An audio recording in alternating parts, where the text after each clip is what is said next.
Mes parents ont dit qu'ils ne pouvaient pas se permettre de m'emmener en vacances en famille. Et une semaine plus tard, ma mère a posté sur Facebook. Notre famille et notre chère fille avec son nouveau petit ami. La famille est réunie. Je n'ai pas réagi. Une semaine plus tard, lorsqu'ils ont eu une urgence, ils sont venus me supplier de les aider. Je les ai coupés, et puis mon père. Je m'appelle Jack. J'ai 26 ans et je loue un appartement d'une chambre juste à l'extérieur de Denver.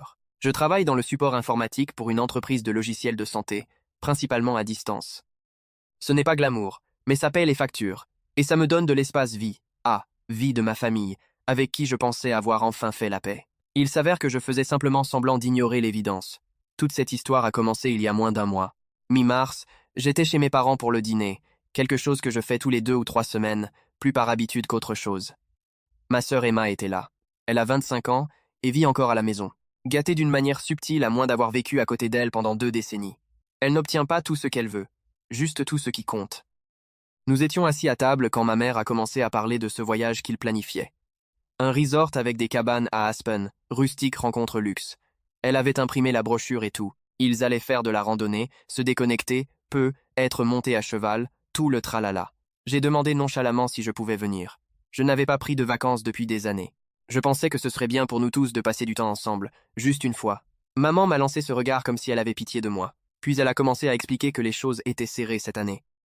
La cabane ne dormait que 4 personnes, et l'argent était un peu juste après les impôts, et elle ne voulait pas que je me sente obligé de payer ma part, parce qu'elle savait que le loyer était cher et tout ça. Je n'ai pas insisté. J'ai juste dit « D'accord, pas de souci. » J'ai quitté leur maison ce soir-là sans même être en colère, juste un peu engourdi. Je n'arrêtais pas de penser « Peut-être que j'ai mal compris. Peut-être que c'était vraiment une question d'argent. Peut-être qu'ils pensaient vraiment m'épargner ce fardeau. » Une semaine plus tard, je travaillais tard dans mon appartement. Vers 21h30, j'ai fait une pause et j'ai vérifié Facebook. Ma mère avait posté une photo. Elle, mon père, Emma et le petit ami de Zachma, debout sur une falaise dans le Colorado, bras dessus, bras dessous, souriant comme dans une pub Hallmark. La légende disait « Notre famille et notre chère fille avec son nouveau petit ami. La famille réunie. Je ne sais pas ce qui m'a frappé le plus. Le fait qu'ils soient partis sans moi ou le fait qu'ils aient emmené Zach et l'aient appelé notre famille. Zach, un gars qu'Emma fréquentait depuis 2 mois. Il était nouveau, calme, le genre de personne qui dit des choses comme « Ravi de te rencontrer » et le pense vraiment. Je l'aimais bien. Je l'aime encore un peu, ce qui rend toute cette histoire pire parce que s'ils m'avaient demandé si c'était d'accord de l'emmener, j'aurais probablement dit oui. Mais ils n'ont pas demandé. Ils m'ont simplement remplacé. Je n'ai rien dit, ni à eux ni à Zach, ni aux publications. J'ai juste gardé ça en moi et laissé ça me ronger de l'intérieur. Une semaine après leur retour, c'était lundi soir. Je venais de finir de dîner et je regardais quelque chose sur Netflix quand on a frappé à ma porte. Je n'attendais personne. J'ai ouvert et j'ai vu tous les 3. Maman, papa, Emma, debout dans le couloir. Ils avaient l'air dévastés, les cheveux en bataille, les yeux creusés comme s'ils n'avaient pas dormi depuis des jours. Je n'ai même pas dit bonjour, j'ai juste attendu. Maman est entrée directement dans le vif du sujet. Quelque chose à propos de comment les choses avaient empiré rapidement. Leur SUV avait été volé et abandonné dans un parking avec le moteur enlevé. Papa avait investi de l'argent emprunté sur sa propre retraite dans une affaire avec un vieil ami qui s'était avéré être une arnaque. Et Emma, elle avait essayé d'aider en mettant certaines dépenses sur sa carte de crédit.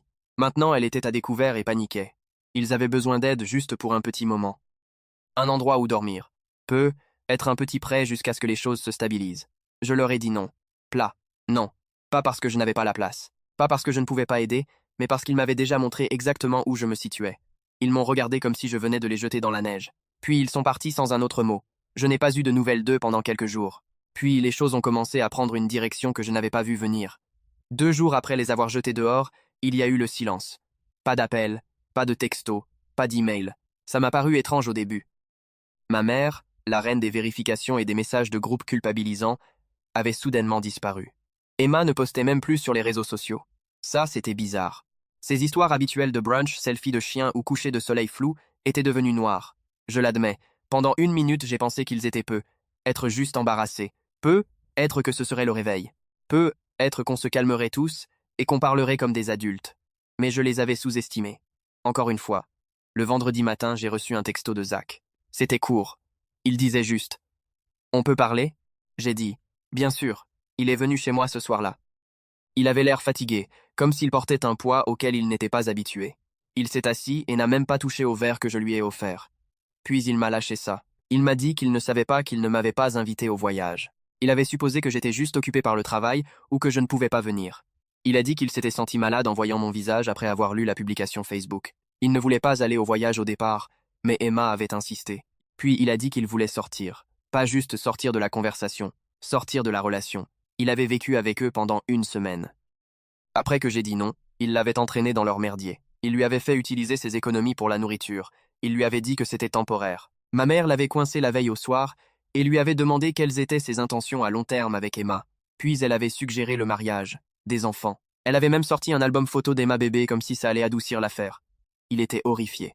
Il m'a dit qu'il n'était même pas avec elle depuis assez longtemps pour rencontrer sa famille élargie, encore moins planifier des enfants. Il a dit qu'il avait l'impression d'avoir rejoint une secte, donc il avait rompu avec Emma, fait ses valises et était parti ce matin-là. C'est là que les choses ont commencé à changer. Dimanche matin, j'ai reçu un appel d'un numéro inconnu. J'ai laissé aller sur messagerie. Quand je l'ai écouté, c'était mon père. C'était la première fois qu'il me contactait directement depuis qu'ils étaient apparus à ma porte. Le message était froid. Pas d'excuses, pas d'explications, juste « tu as fait ton choix, on va faire sans toi ». Je n'y ai pas beaucoup pensé au début jusqu'au lundi. Je suis sorti vers ma voiture pour aller au magasin. Clé en main, je me suis figé en voyant le pare-brise. Étalé sur la vitre avec ce qui ressemblait à de l'huile ou de la peinture, les mots « La famille ne quitte pas la famille ». Pas de mots, pas de témoins. J'ai déposé une plainte.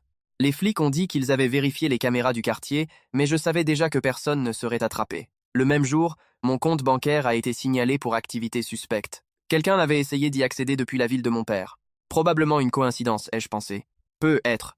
Je ne les ai pas appelés. Je n'ai confronté personne. Au lieu de ça, j'ai commencé à planifier. S'ils voulaient une guerre, je pouvais leur en donner une, mais à mes conditions, et ils ne la verraient pas venir.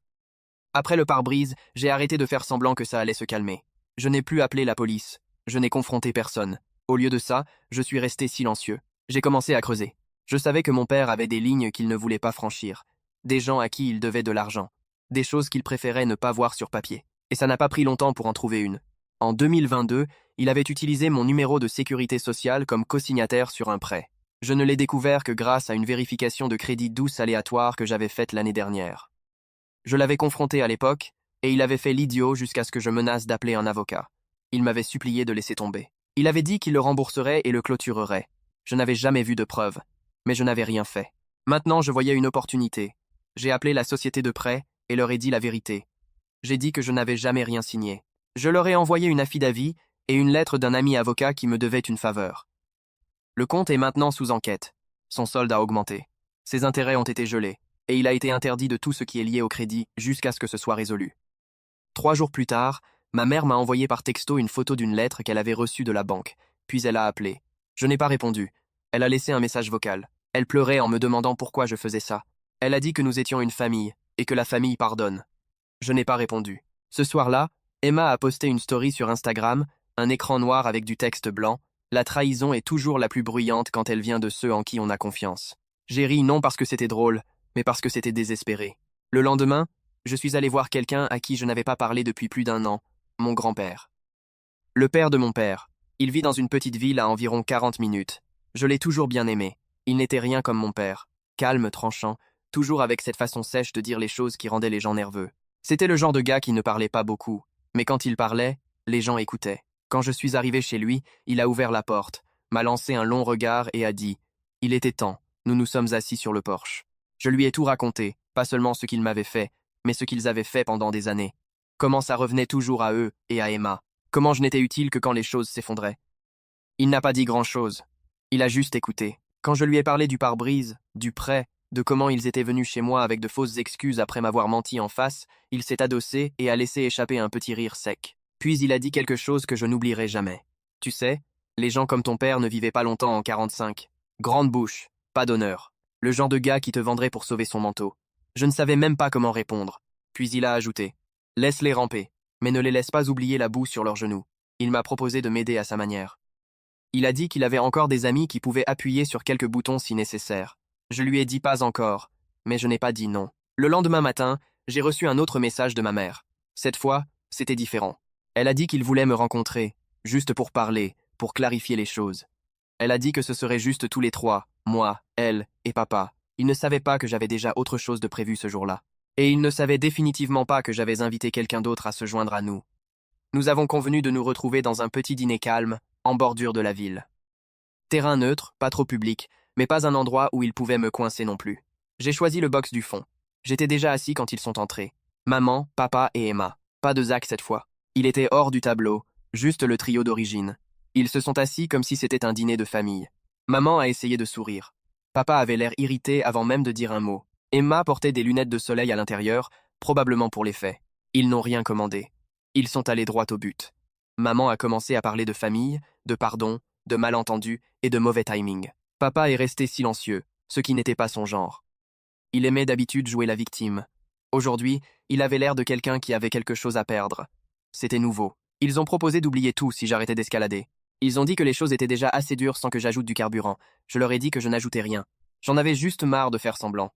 Puis je leur ai dit autre chose. Quelque chose que j'attendais de lâcher.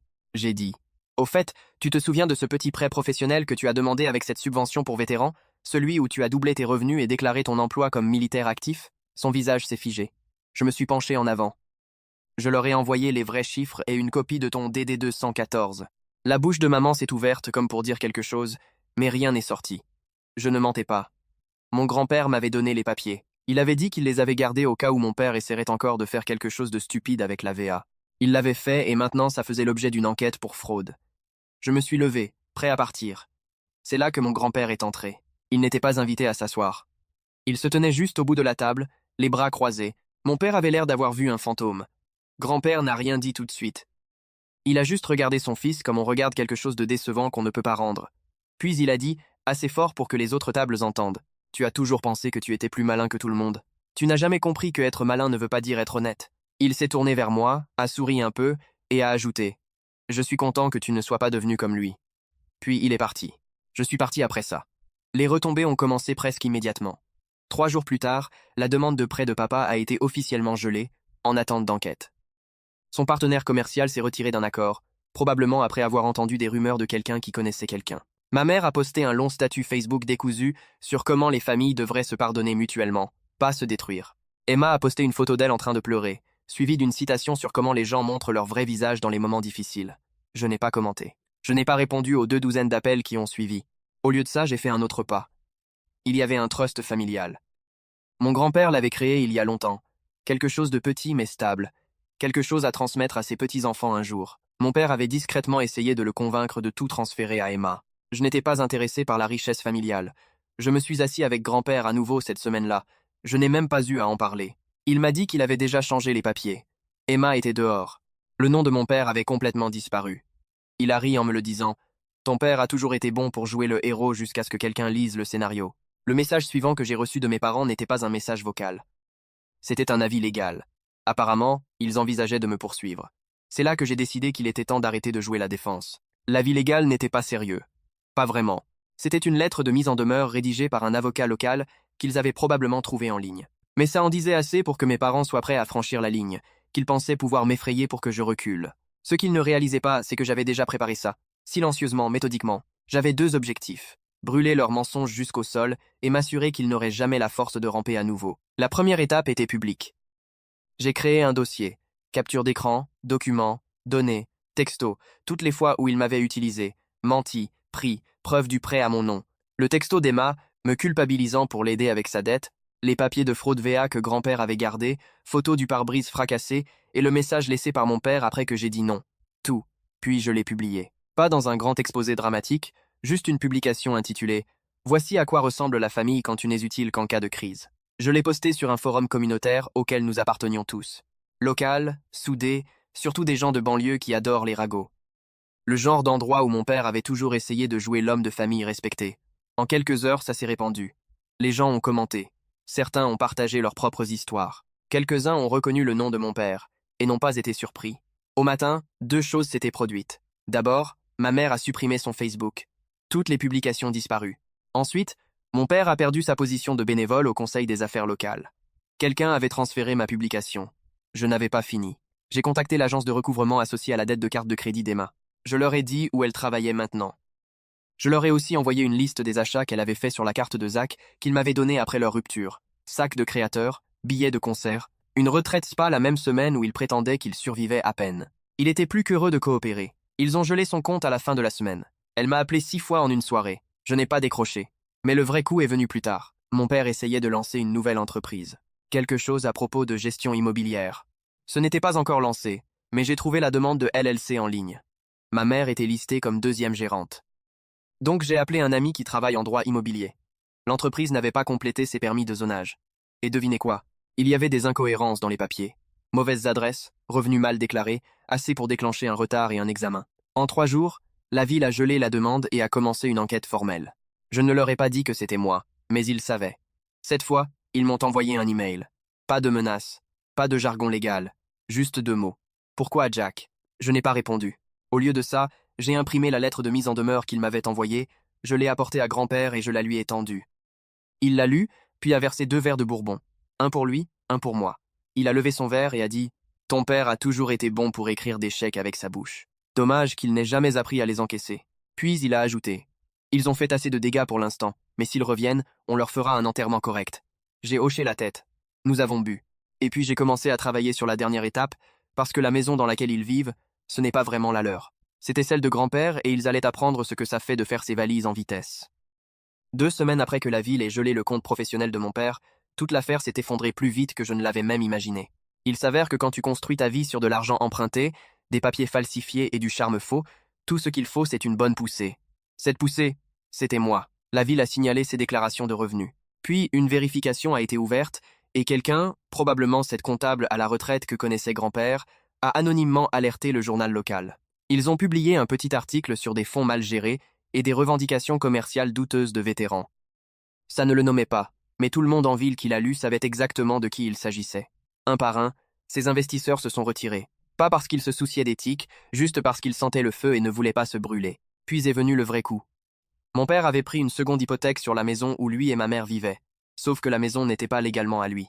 Elle était encore au nom de grand-père. Quelque chose qu'il avait commodément oublié quand il avait essayé d'utiliser des documents falsifiés pour soutenir le prêt. La banque a appelé. Grand-père a répondu. Et au lieu de le couvrir, il a remis le vrai titre. C'est là que grand-père a fait son dernier mouvement.